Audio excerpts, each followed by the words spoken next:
it's just amazing how people's lives are improving when they've done the work, figured out that Bitcoin's important, and start adopting it in a meaningful way. So how does Bitcoin enable you to do that?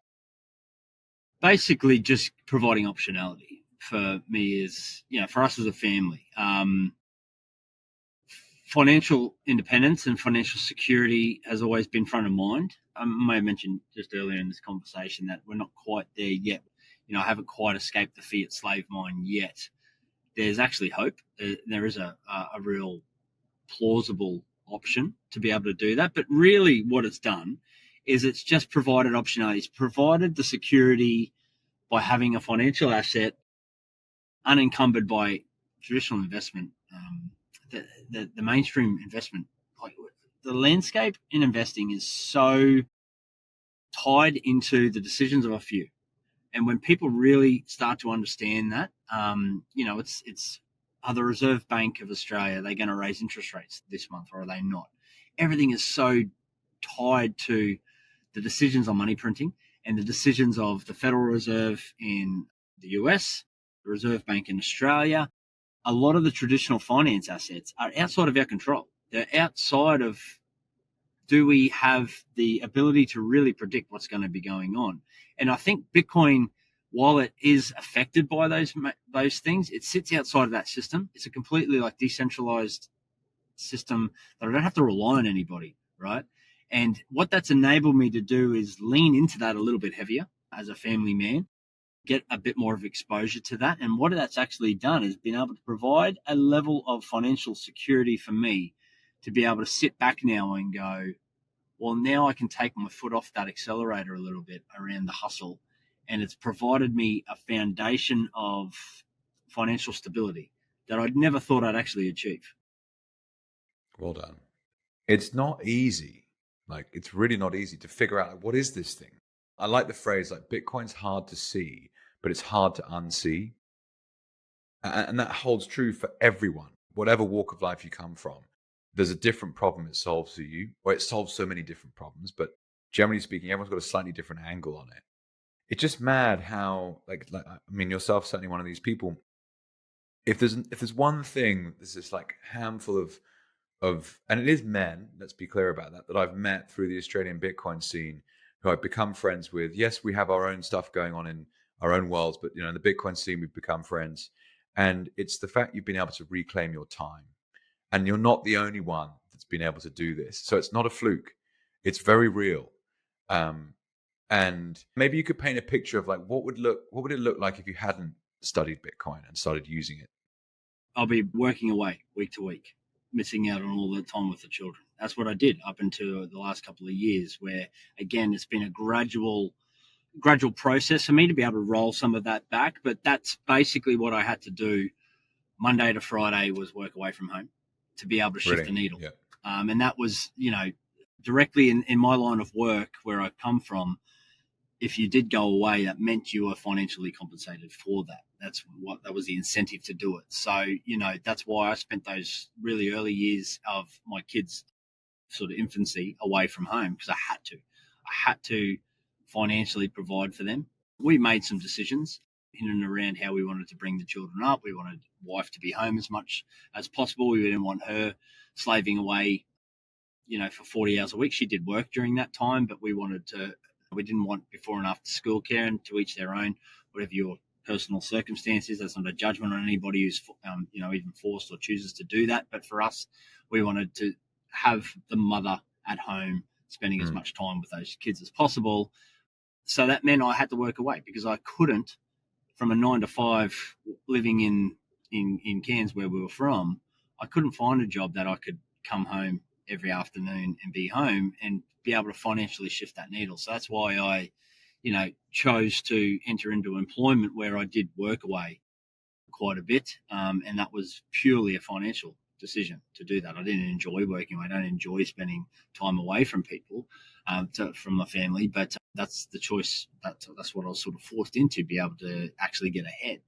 And I think, had I not found Bitcoin and found investing in general, but particularly Bitcoin being the cornerstone of that investment thesis, I'd still probably be doing it. I probably would have missed even more of my kids' sort of upbringing, working away. And then even from that respect, over these past couple of years, I still had to do side hustles. I started looking at glass education, tried to put income streams through that, wrote a book, got a passive income stream through that. And I still gig on weekends. Like I still go out, I'm a acoustic guitar player and singer, and I still will spend 2 or 3 weekends out. I do enjoy it, don't get me wrong, but it was that was brought about by a need to try and bring in more income, because that whole 9 to 5 thing just wasn't shifting the needle for us. We weren't getting ahead. We were just paying the bills, just paying the bills, not getting ahead, not looking even. The possibility of investment was just so far off the table back in those formative years starting that family, that I didn't even ever think we'd be in a position to be able to do what we're doing this year. And it's basically been just a grind in terms of the hustle at work. And then the hustle, my second or third or fourth or even fifth job really was about, okay, if I can increase the income coming in, what do I do with it when I do it? What do I do with this money? Because I knew deep down, fundamentally, I couldn't put a name to it, but I knew that you couldn't save in a bank. Like saving in a bank, we tried that for years and years and years, and it was never getting us anywhere. I needed to do something different, and that's where I started falling down the rabbit hole about investing, and come from a very traditional value investment lens, trying to find good companies at a discounted price. The whole Warren Buffett thesis around value investing, I bought right into that, and that's where I pretty well fell down the rabbit hole really fast, because I was ready for the message. And that comes from this value investing thesis around trying to find good companies for cheap rates. Because when I was studying that and starting to put that learning into practice, I soon discovered there was actually nothing of fair value to buy. And everything was pumped up so grossly overvalued above what would be considered that fair value level that I was looking for.